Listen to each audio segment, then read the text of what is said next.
Ya, listo. No sé si pueden confirmar que se me escucha, si me ve bien. Sí, sí, se puede visualizar, doctor. Sí, se Genial, escucha perfectamente. genial. Gracias. Bueno, entonces la sesión de hoy día va a tratar sobre la redacción de la discusión en revisiones sistemáticas. Bueno, ya se me presentó una vez más hablando de la guía Prisma 2020, que es la última guía, la guía más actualizada que tenemos a nivel mundial para la redacción de revisiones sistemáticas.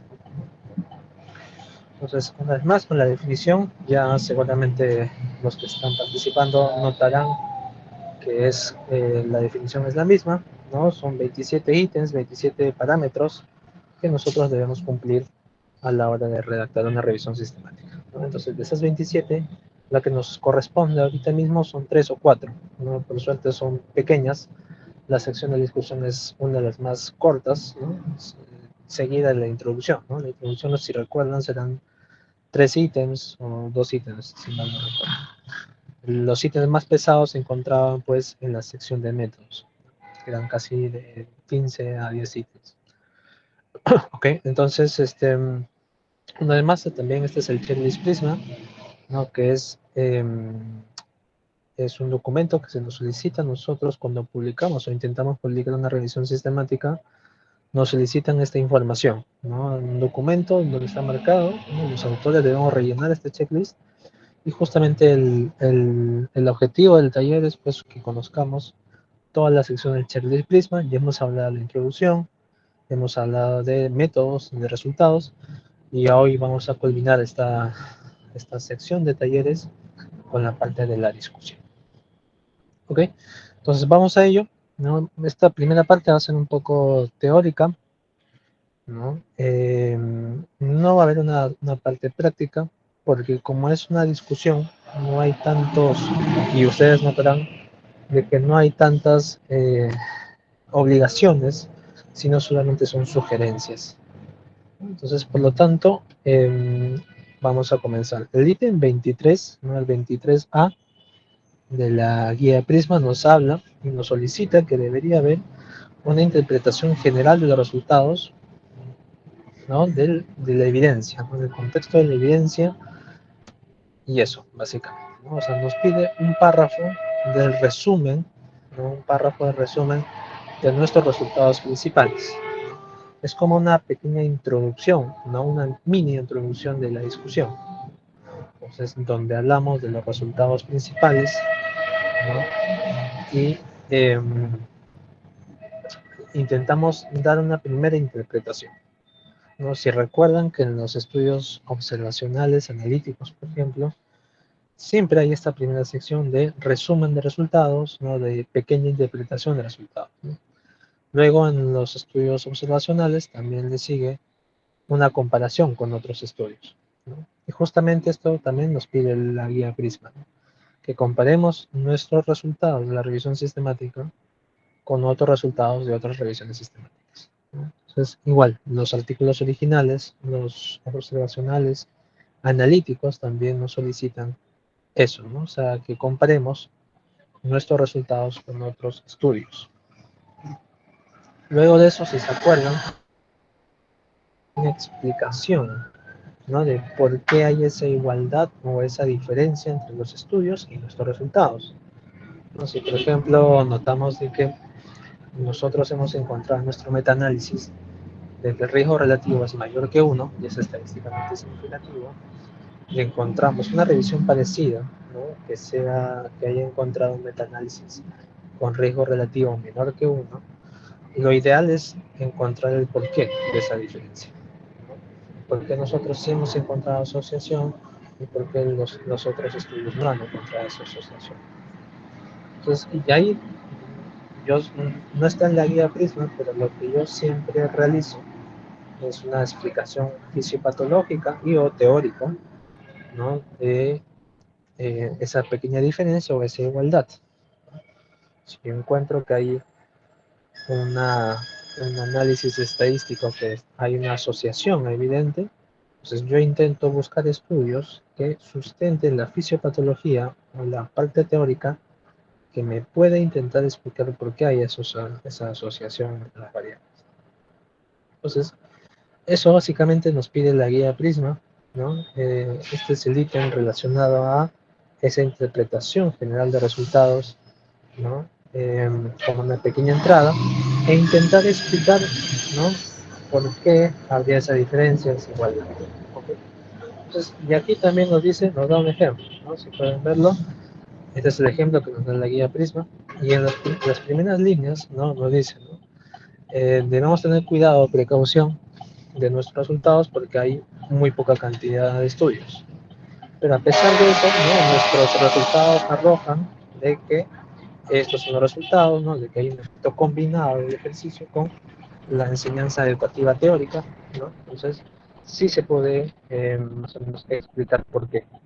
Entonces, si se dan cuenta en este párrafo, nos intenta dar una pequeña interpretación de los resultados, incluso nos da una pequeña precaución también de la interpretación adecuada, y eso. Entonces, y en las últimas líneas, si se dan cuenta, ¿no? Nos dicen, estos resultados son consistentes con los resultados de un metaanálisis donde mostró que la educación en tecnología, educación en programas de tecnología, y así. Entonces, miren, ya me está comparando también con otros estudios, con otros reportes. Entonces, en resumen, ¿no? este ítem, ¿no? Nos habla de, una vez que tengamos los resultados, tengamos mínimo un párrafo de interpretación adecuada de estos resultados, ¿no? Los resultados principales, que creamos principales para esto. Ok, entonces, luego el ítem 23B, ¿no? Si se dan cuenta, es a 23A, 23B, 23C también hay. ¿Es por qué? Porque todo deriva de la discusión. Todo esto debe estar en la discusión. Entonces, el 23B nos dice que discutir las limitantes de la evidencia incluida.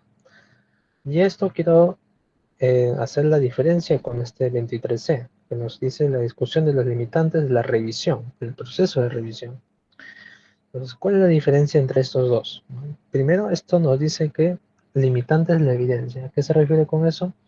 Que de los estudios que hemos encontrado, ¿cuáles son las limitantes? ¿Cuáles fueron los problemas que hemos encontrado con lo que hemos captado, con los estudios encontrados? ¿No? Quizás, por ejemplo, de que hay alto riesgo de sesgo, de que hay imprecisión, ¿no? De que es poco tamaño muestral de los estudios. Entonces, todo ahí, ¿no? Se refiere a la evidencia, ¿no? Limitantes de la evidencia que hemos encontrado.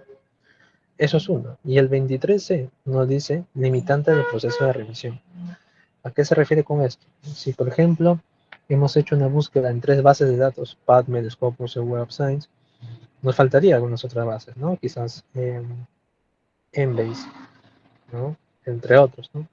Y quizás podamos mencionar aquí en esta sección esos limitantes de ese proceso nuestro, ¿no? Que nosotros hemos realizado y que nuestras limitantes propias. Un ejemplo, como les digo, puede ser el tamaño, las estrategias de búsqueda o la cantidad de base de datos. Entonces, eso. ¿Qué más podría ser? De que quizás hemos encontrado un posible sesgo de publicación, ¿no? De que quizás los artículos en el funnel plot hay una pequeña simetría. Por lo tanto, podría sospechar de un sesgo de publicación. En cambio, esto no, ¿no? El 23B nos dice que es relacionado a la evidencia, ¿no? Que hemos encontrado. Y en el ejemplo, como podrán ver, nos dice, ¿no?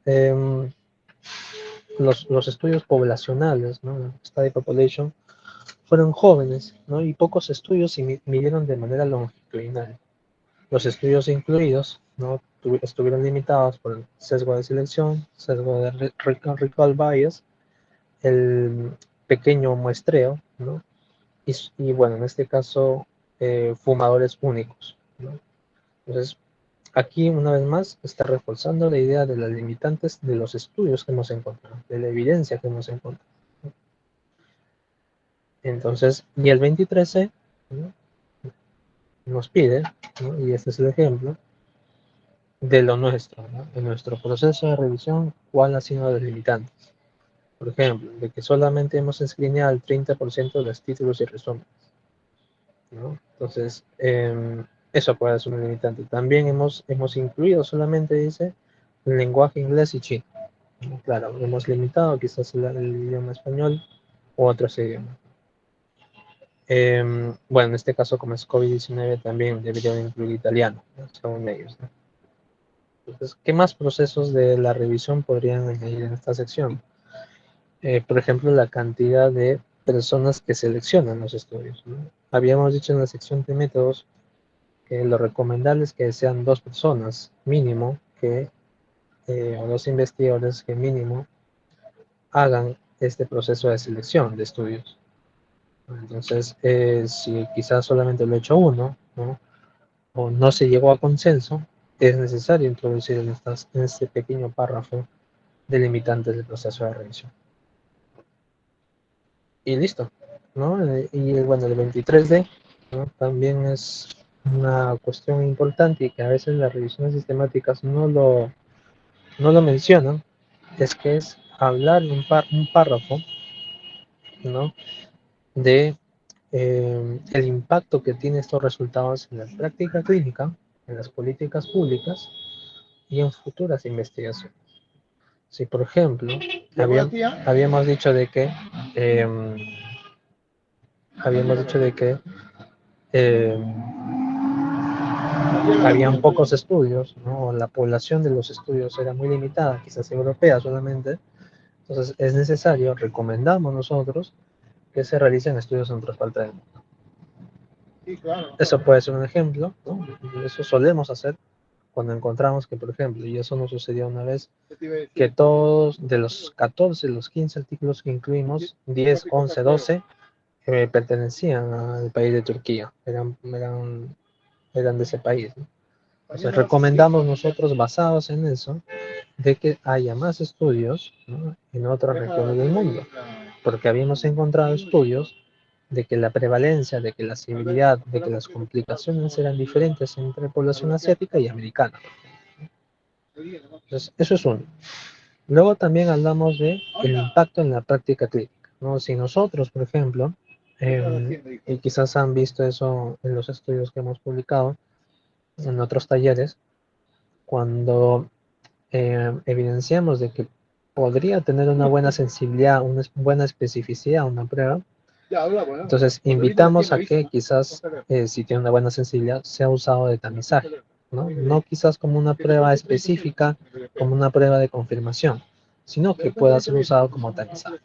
Entonces, debe haber un párrafo que concluya cuál es el impacto clínico, ¿no? Estamos hablando de medicina, entonces cuál es el impacto clínico que podrían usar quizás en el primer nivel de atención, en el segundo, en el tercer nivel de atención. ¿Para qué serviría a los médicos?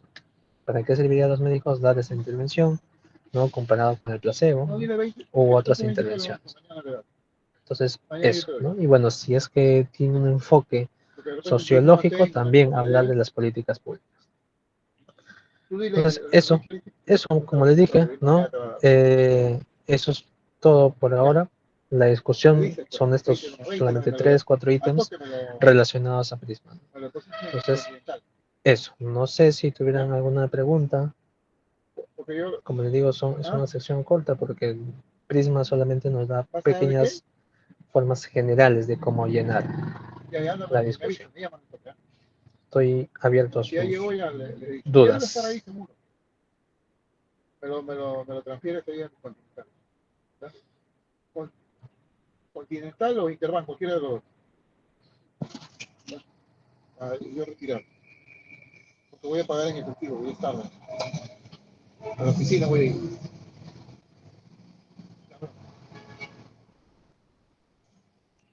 Alfredo, Jesús, Kimia, Lucía, Marco, Mercedes, Verónica, no sé. José nos dice una pregunta. A ver, vamos a ver.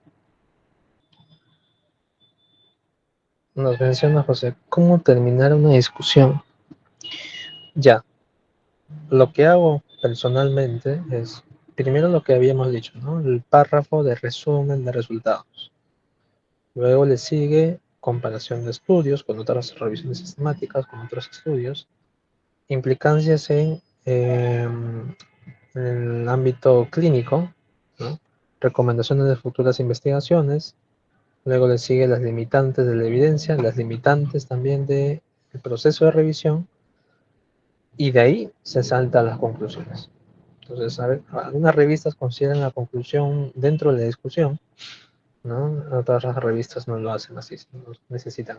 pero generalmente la discusión se termina con las limitantes de la evidencia y las limitantes del proceso de revisión.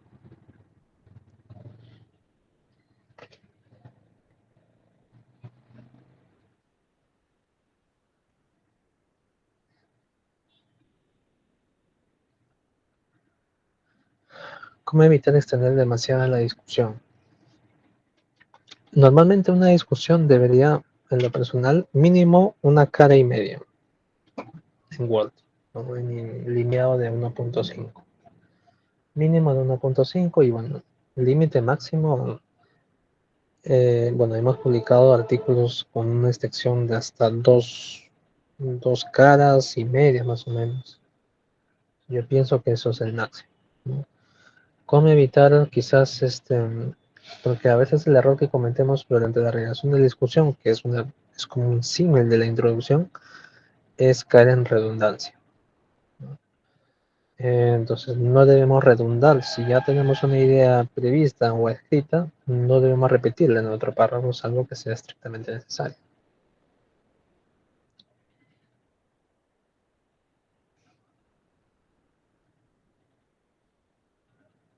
No sé si respondí tu duda, José.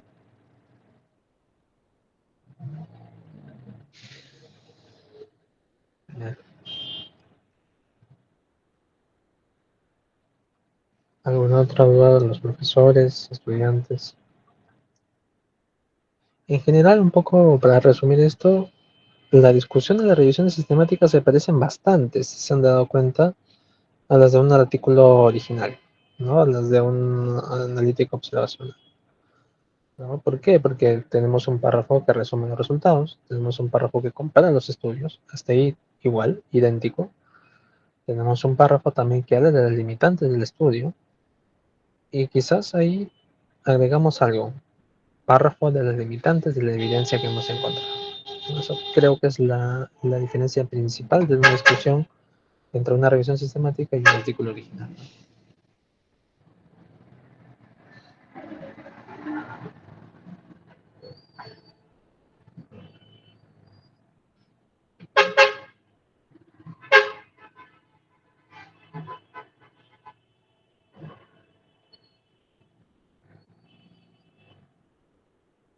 ¿Alguna pregunta?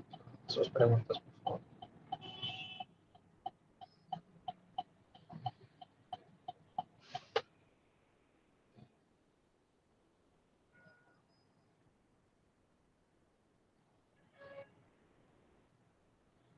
Y una pregunta más. Vale. En caso de la conclusión esté dentro de la discusión y en la conclusión puede haber citas, no, jamás. En las conclusiones no debería haber citas. No debería haber citas. Las conclusiones es eso, una conclusión de 3, 4, 5 líneas como máximo, un solo párrafo, que concluye, que resume, es un resumen entre los resultados y la discusión, ¿no? Si yo he encontrado de que hay asociación estadística, pues tengo que decir eso, ¿no? Se ha encontrado asociación estadística, pero nosotros recomendamos estudios de mayor calidad, ¿no? Estudios longitudinales, prospectivos y todas las deficiencias que hemos encontrado. Yo normalmente hago eso, ¿no? Las conclusiones.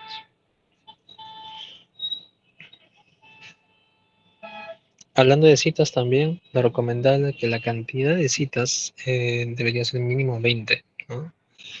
Mínimo 20 en un artículo, en revisiones sistemáticas no hay un límite máximo porque pueden haber 50 estudios que hemos incluido, ¿no?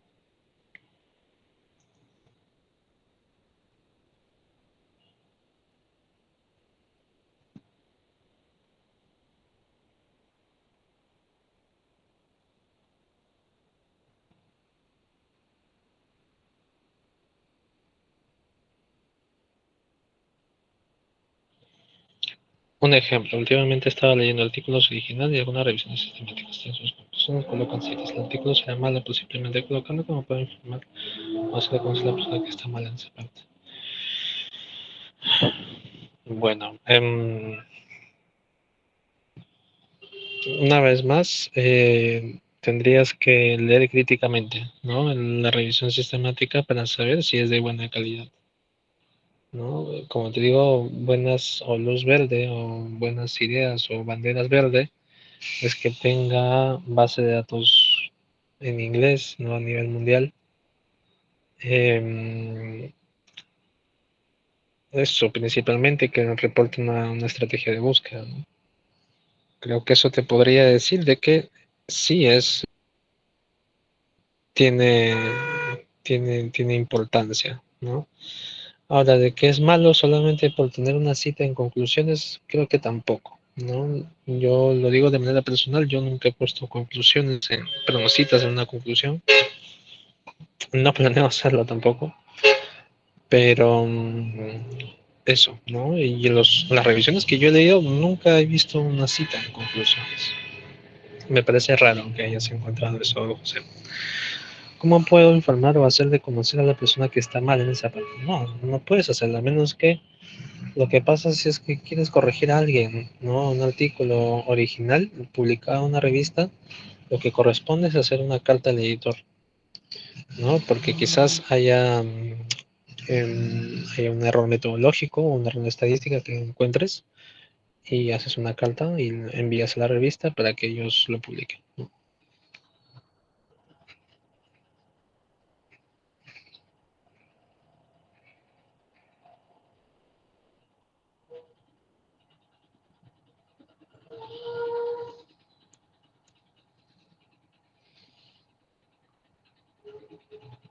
En caso no hay guías, eso sí. Bueno, al menos no que yo sepa, porque la carta del editor es bien subjetivo. No sé, yo en lo personal creo que no he publicado cartas al editor justamente por eso, porque son muy subjetivas y a veces te pueden aceptar como no, ¿no? Dime, dime.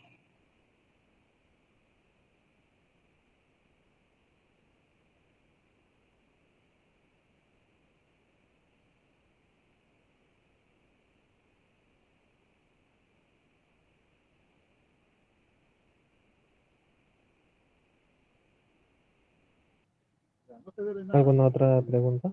No sé si tengo alguna. No sé qué más, claro. Espero que estos talleres que hemos hecho de todas las secciones, prácticamente de la revisión sistemática, hayan servido. Y bueno, eso. Creo que ya les he enviado mi correo en caso de que tengan alguna duda particular, ¿no? Estoy abierto a eso, así que ustedes deciden.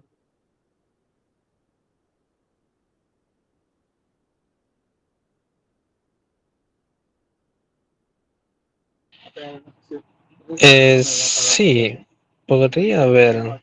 Depende, eso sí, de las imágenes depende bastante de la revista, ¿no? Porque a veces hay algunas revistas que te limitan bastante la cantidad de imágenes y tablas y te dicen que no, no. Pero depende bastante de eso.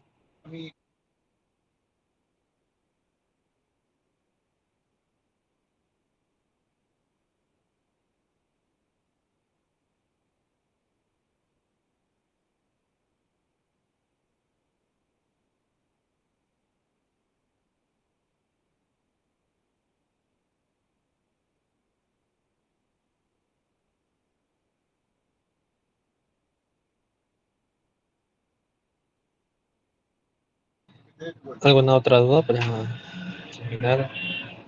No sé. Espero que haya quedado todo claro.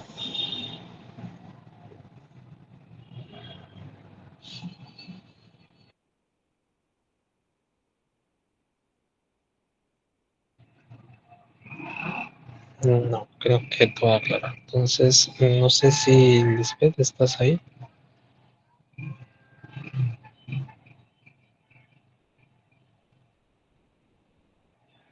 Doctor, sí, me encuentro presente. Ah, ya, genial. Sí, doctor. Gracias. Sí, bueno, creo que hemos terminado. Creo que han sido las dudas, han sido despejadas. Y bueno, eso quería agradecerte a ti, Lisbeth, por la organización y por el tiempo. Muy bien, doctor. Muchísimas gracias por su exposición. Agradecemos de igual forma a los docentes que están presentes y que están participando día a día a estos talleres, ¿no? Que está organizando la universidad. Entonces, doctor, nos reencontramos el próximo martes.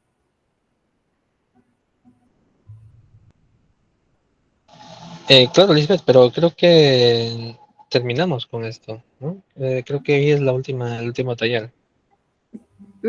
Sí, sí, doctor, verdad. Sí. Lo que pasa es que los docentes están, creo que saliendo de vacaciones los alumnos, entonces vamos a postergar los talleres hasta el regreso, ¿no? Posiblemente hasta la quincena de Ah, ya, agosto, normal, para reiniciar nuevamente con los talleres. normal. Ujú. Claro, normal, Lisbeth. Sí, doctor, Listo. vamos a seguir con el sílabo, así como hemos estado programando los talleres. Claro, bien. Muy bien. Genial, Muchísimas entonces gracias, quedamos así. doctor. Le agradezco por su participación. De Muchas, igual forma, muchísimas gracias, no, estimados docentes. Nos reencontramos el próximo mes con el doctor Cabanillas. Muchísimas gracias. listo, cuídense a todos, muchas gracias.